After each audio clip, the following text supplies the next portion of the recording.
முக்கியமாக ராவணனுக்கு ஒரு சாபம் இருக்கிறது ராமா என்று பிரம்மா அருகே வந்து பேசினார். ஆம், மாற்றரசன் மனைவிய ராவணன் தொடுவதனால அவன் தலை சுக்குநூறாகிவிடும் என்ற விதி இருக்கிறது. எனவே ஒரு காலம் ராவணன் அத்துமீறி இருக்க முடியாது. ராவணன் உன்னால் கொல்லப்பட்டான், தலைவெடித்து சாகவில்லை. எனவே சீதை தூய்மையானவள் என்பதை புரிந்து கொள் என்று சொன்னார். தசரதர் முன்வந்தார். உனக்கு நன்மை உண்டாகட்டும் ராமா, நீ அயோத்தி சென்று அரசாள வேண்டும். சீதையோடு போய் பட்டாபிஷேகம் ஏற்க வேண்டும். சீதை தூய்மையானவள் என்று மிக பிரியத்தோடு பேசினார். ராமா, உன்னுடைய வனவாசத்துக்கு 14 ஆண்டுகள் முடிந்துவிட்டன. நீ அயோத்திக்கு புறப்படும் நேரம் வந்துவிட்டது. நீ சீதையை சேர்த்துக்கொள் என்று சொல்ல ராமர் கை நீட்ட சீதை அவருக்கு அருகே வந்து நாணத்தோடு நின்றார். சீதை சொல்ல திரிசடைக்கு தனமும் மரியாதையும் ராமச்சந்திரமூர்த்தி சேவித்தார். அர்ஜுனனுக்கு அவன் விரும்பிய வரங்கள் கொடுத்தார். உனக்கு என்ன வரங்கள் வேண்டும் ராமா என்று பிரம்மா கேட்க, அடிபட்டு இருந்த வானரங்கள் மறுபடியும் உயிர் பெறட்டும், என் மனம் எப்பொழுதுமே தர்மத்தில் நிலைக்கட்டும், நீங்கள் ஆசிரியங்கள் என்று ராமன் சொல்ல, அவ்வாறே ஆகட்டும் என்று பிரம்மா வரம் கொடுத்தார். இறந்து போன வானரங்கள் அனைத்தும் உயிர் பெற்றது. ராமருக்கு அருகே வந்த சீதையை பார்த்து ஹனுமார் புலங்காகித அணைந்தார். நீர் பெருக்க கை கூப்பினார். சீதைக்கு மனம் நெகிழ்ந்தது. ஹனுமான், என்னுடைய அருளால உனக்கு எப்பொழுதும் திவ்ய போகங்கள் கிடைத்திருக்கும். ராமச்சந்திரமூர்த்தி கீர்த்தி இருக்கும் வரை நீ நீடித்து வாழ்வாய், சிரஞ்சீவியாக இருப்பாய் என்று ஆசீர்வதித்தார். இந்திரலோகத்துக்கு போனார். ராமர் புஷ்ப விமானத்தில் ஏறி கிஷ்கிந்தாவை அடைந்து அங்கு அங்கதனுக்கு அரச பட்டம் கொடுத்தார். போகும் வழி முழுவதையும் சீதை காட்டிக்கொண்டே வந்தார். அவளும் வேடிக்கை பார்த்து கொண்டு அயோத்திக்கு வந்து இறங்கினார்கள். ஹனுமானை தன் தூதுவனாய் முன்கூட்டி அயோத்திக்கு அனுப்பி தன் வருகையை தெரிவித்தார் ராமர். பரதன் மௌரி தரித்து துயரத்தோடும் அழுக்கோடும் எந்த அரச அலங்காரம் இல்லாதிருப்பதை பார்த்து கண்ணில் நீர் வடித்தார். அவர்கள் ஒருவரை ஒருவர் தழுவி சந்தோஷம் அடைந்தாங்க. ராமருக்கு ராஜ்ய பட்டாபிஷேகம் செய்தாங்க. சுக்கிரீவனையும் விபீஷணனையும் தத்தம் வீடு திரும்ப கட்டளையிட்டு அயோத்தியை மிக சிறப்பாக ஆண்டு வந்தார் ராமர். புஷ்ப விமானத்தை குபேரனுக்கே திருப்பி கொடுத்தார். கோமதி நதிக்கரையில ராமர் பல்வேறு அஸ்வமேத யாகங்களை செஞ்சார். அயோத்தி நகரம் இடையராது அவர் புகழ பாடிக்கொண்டே இருந்தது. ராமனுடைய புகழ் பிரபஞ்சத்தில் ஒழித்துக் கொண்டே இருந்தது. இனிமையான தர்மா, ராமரை விடவா உன்னுடைய துக்கம் அதிகம்? எந்த தவறும் செய்யாத ராமர் 14 வருடம் வனவாசம் அனுபவித்தார். நீ வனவாசம் அனுபவித்தது உன்னுடைய தவறால், உன் சூது விருப்பத்தால். உன்னை சுற்றி பலமாக 4 சகோதரர்கள் இருக்கிறார்கள். இந்த கேடுகெட்ட ராஜன் உன் மனைவியை அபகரித்த போது அவர்களை அடித்து துவசம் செய்து மீட்டு வந்தார்கள். ராவணன் சீதையை தூக்கி போன போது இங்கு எவரும் ராமருக்கு உதவி செய்யவில்லை. உனக்கு சகோதரர்கள் இருக்கிறார்கள். ராமருக்கு குரங்குகளும் கரடிகளும் தான் துணையாக இருந்தன. அவர்களை வைத்துக்கொண்டே எதிரியை வதம் செய்தார். ராவணனை ஒழித்தார். என்னை போல கஷ்டம் அனுபவித்தவர்கள் உண்டோ என்று தயவு செய்து பேசாது. ராமருக்கு முன்னால் உன் கஷ்டம் தூசு. ஒரு காரணத்துக்காக தான் நீ வனத்துக்கு அனுப்பப்பட்டிருக்கிறாய். இந்த கோபத்தை நீ துரியன் மீது செலுத்து. அவனை சார்ந்தோரை அழித்து ஒழிக்க வேண்டும் என்ற வேகத்தைக்கொள். அது முக்கியம். அதுதான் உன் வனவாசத்துக்கு பிரதானமான காரியம். இங்கு வேறொரு விஷயம் நடக்கப் போகிறது. அதற்கு நீ காரணம். உன் கோபத்தை வளர்த்துக்கொள், பலவீனம் அடையாது என்று சொன்னார். ராமருடைய கதையை கேட்ட தர்மர் முகம் பொத்தி கொண்டு அழுதார். மற்றவர்களும் அழுதார்கள். நிதானமாகி முகத்தை துடைத்துக் கொண்டு முனிவரை நமஸ்காரம் செய்து, நான் தவறு செய்தேன், எனக்கு வனவாசம் கிடைத்தது. ஆனால் திரௌபதி என்ன தவறு செய்தால்? அவளை இந்த ராஜன் வரையிலும் இம்சைப்படுத்துகிறார்களே. துச்சாதனன் தரையில் இழுத்து வந்தானே. ஒரே ஒரு உடை உடுத்திய மாதவிலக்கில் இருந்த பெண்மணியை அசிங்கப்படுத்தினானே. பொழுது என் கேள்வி வேறு. என்னை விட்டு விடுங்கள். திரௌபதி செய்த பாவம் என்ன? இவரை விட கஷ்டப்பட்டவர்கள் உண்டோ என்று உரத்த குரலில் கத்தினார். முனிவர் வாய்விட்டு சிரித்தார். சரி, உனக்கு இன்னொரு கதை சொல்கிறேன் என்றார். மத்தள தேசத்து மன்னன் அஸ்வபதி. அவன் தர்மவான், வேத சாஸ்திரங்கள்ல நம்பிக்கை உள்ளவன். மன்னனாக இருந்தாலும் புலநடக்கத்தோடு ஹோமங்கள்ல மந்திர ஜபங்கள்ல ஈடுபட்டு மிகுந்த நெறியுடைய வாழ்க்கையை வாழ்ந்து வந்தவன். எவருக்கும் தீங்கு என்னாதான். அவனுடைய தேசத்துல எல்லா நேரமும் சுபீட்சம் இருந்தது. வெறுமே குழந்தை பெறுவது என்று இல்லாம நன்மக்கள் பேர் என்பதை விரும்பி அஸ்வபதி இடையராது காயத்ரி ஜபம் செய்து வந்தான். மந்திர ஜபமாக மட்டுமல்லாது தினந்தோறும் ஹோமங்களையும் நடத்தி வந்தான். பல அந்தணர்களை வைத்து பல திரவியங்களை சொரிந்து மிகப்பெரிய யாகமாகவும் அதை செஞ்சான். அவனுடைய பக்திக்கு குறுகிய காயத்ரி தேவி அவன் முன்பு தோன்றினாள். மிக மகிழ்ந்தோம் அஸ்வபதி, உனக்கு என்ன வர வேண்டும் சொல்லு என்று கேட்டார். உங்களுடைய தரிசனமே எனக்கு மிகப்பெரிய வரமாக இருக்கிறது. ஆயினும் மக்கள் பேர் விரும்பிதான் இந்த ஜபத்தை, ஹோமத்தை, எங்கத்தை இடையராது செய்து வந்தேன். எனக்கு நல்ல குழந்தை வேண்டும் என்றான். அப்படியா?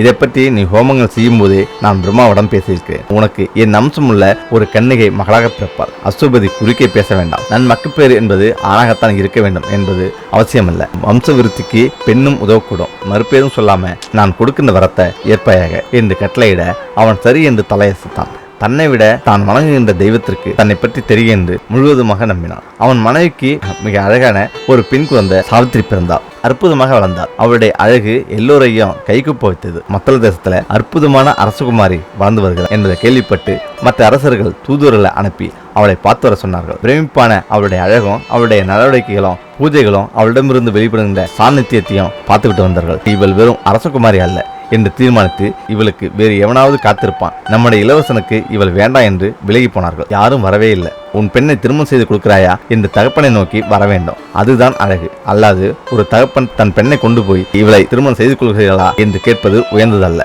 அது கொஞ்சம் தாழ்மையான விஷயம். மத்தள தேசத்து அரசன் காத்திருந்தான். யாரும் வரவில்லை. எனவே வயது முதிர்ந்த அனுபவசாலியான நம் மந்திரிகளிடம், நீ பல தேசங்களுக்கு போய் அங்கே உனக்கு பிடித்த கணவனை தேர்ந்தெடுப்பாயாக. உன் விருப்பத்தை சொல்லி அவன் விருப்பத்தை கேட்டு வருவாயாக. இங்கு வந்த பிறகு திருமண ஏற்பாடுகளை நான் பார்த்துக் கொள்கிறேன் என்று மகளிடம் சொல்ல, அவள் மந்திரிகளிடம் தீர்த்த யாத்திரை போவது போல கிளம்பினாள். கோயில்களை தரிசித்தாள். பல பட்டினங்களை பார்த்தா, குளங்கள்ல நதிகள்ல மூழ்கி இருந்து பூஜை செஞ்சாள். தனக்கு பிடித்த ஒருவனை தேர்ந்தெடுத்து அவள் அரண்மனைக்கு திரும்பினாள். அரண்மனை திரும்ப நேரம் தகப்பன் அஸ்வபதியோடு நாரத மகரிஷி அமர்ந்திருந்தார். அவள் உள்ளே நுழைந்து தந்தையையும் நாரதரையும் நமஸ்கரித்து தான் கொண்டு வந்த பிரசாதங்களை ஒரு தட்டில் வைத்து நீட்டினாள். நாரதர் தொட்டுக்கொண்டார். அஸ்வபதி இட்டுக்கொண்டார். இவள் உன் மகள் அல்லவா, பேரழகாக இருக்கிறாளே, முகத்துல அற்புதமான காந்தி வீசுகிறது. இவளுக்கு திருமணம் செய்ய வேண்டாமா? அதற்கு நேரம் வந்து விட்டதாக தெரிகிறது.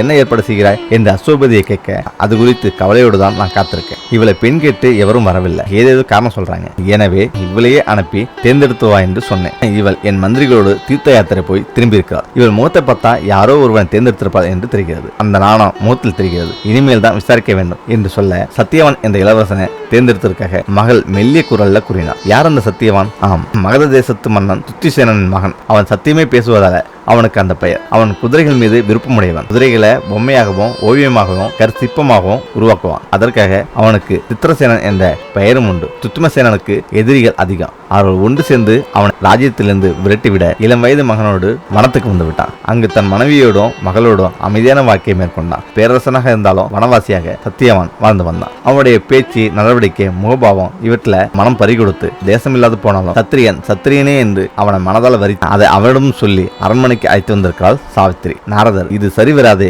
என்று சொல்லி கண்மூடி கொண்டார். அஸ்வபதி கலவரமானார். எதனால் அப்படி சொல்கிறீர்கள்? இவள் தேர்ந்தெடுத்தது நல்லவனே என்று பயத்தோடு கேட்டார். மிக மிக நல்லவன், சத்தியசந்தன், அமைதியானவன், பொறுப்பானவன், தாய்க்கும் தந்தைக்கும் மிகப்பெரிய மரியாதை செய்பவன், உயர்ந்த குணங்கள் உடையவன், தரமாத்மா. அதில் எந்த சந்தேகமும் இல்லை. எந்த பெண் அவனை புருஷனாக அடைந்தாலும் அவள் மிகப்பெரிய அதிர்ஷ்டசாலி என்பதிலும் எந்த ஐயமும் இல்லை. ஆனா இந்த எல்லா குணங்களையும் தாண்டி ஒரு குறை இருக்கிறது. என்ன குறை? சோபதி மெல்லிய குரலில் கேட்டார். இன்றைய தினத்தோடு இன்னும் ஒரு வருடம் கழித்து அவன் ஆயுள் முடிய போகிறது. இன்னும் ஒரு வருடம் தான் அவன் ஜீவிப்பான். எனவே ஆயுள் குறைவான ஒரு ஆணை உன் மகள் தேர்ந்தெடுத்து விட்டாள் என்பதுதான் குறை. எப்படி திருமணம் செய்வது? மகள் விதவையாவல் என்று தெரிந்து திருமணத்தை ஒரு தந்தையால செய்ய முடியுமா? மனம் ஏற்குமா?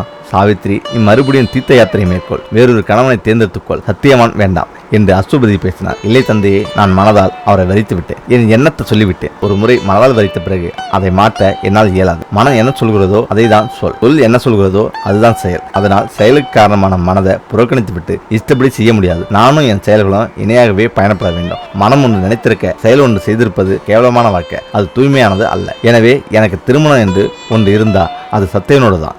எனவே நீங்கள் திருமணம் பேசி முடியுங்க என்று சொல்லி அவரிடம் விடைபெற்று நகர்ந்தார். அஸ்வபதி கவலையோடு உட்கார நாரதர் அவரை தேற்றினார். இவ்வளவு ஜொலிப்பான மிகுந்த கன்னிகை மகளாக பெற்றிருக்கிறார். இது தவறாக போகுமா? மனமாற முடியாது என்ற பெண்ணை மனமாற சொல்வது தர்மமாகுமா? எனவே அவள் விருப்பப்படி திருமணம் செய்து கொடு. அவளுடைய மன உறுதி, அவளுடைய தபஸ் அவளுக்கு நல்லதே கொடுக்கும் என்று சொல்லி நாரதர் விடைபெற்றார். அஸ்வபதி அந்த வனம் நோக்கி போய் சாலு தேசத்து அரசன் இத்ருமனிடம் தன் விருப்பத்தை தெரிவித்தார். ஐயா, எங்களுக்கு பார்வை மங்கி வருகிறது. வயதான காரணத்தால எல்லாமே இருக்கிறது. அரச குலத்தில் வாழ்ந்தாலும் எவரையும் துன்புறுத்தாத ஒரு அமைதியான வாழ்க்கையை நானும் என் மனைவியும் வாழ்ந்து வருகிறோம். என் மகன் எங்களுக்கு முழு துணையாக இருக்கிறான். இளவரசனாக இருந்து சகல போகங்களையும் அனுபவிக்க வேண்டியவன். எங்களுக்கு இந்த வனத்துல ஒரு சாதாரண வேடனை போல தெரிகிறான். அவனுக்கு கொண்டு போய் பெண் கொடுத்தா அந்த பொண்ணுக்கு எந்த சுக சௌகரியங்களும் இருக்காது. இந்த வீட்டை பாருங்க, எந்த வசதியும் இல்லாத ஒரு குடில் இது. இதை அரண்மனையாக கருதி உங்கள் பெண் வாழ வேண்டும். என்ன தலையெழுத்து?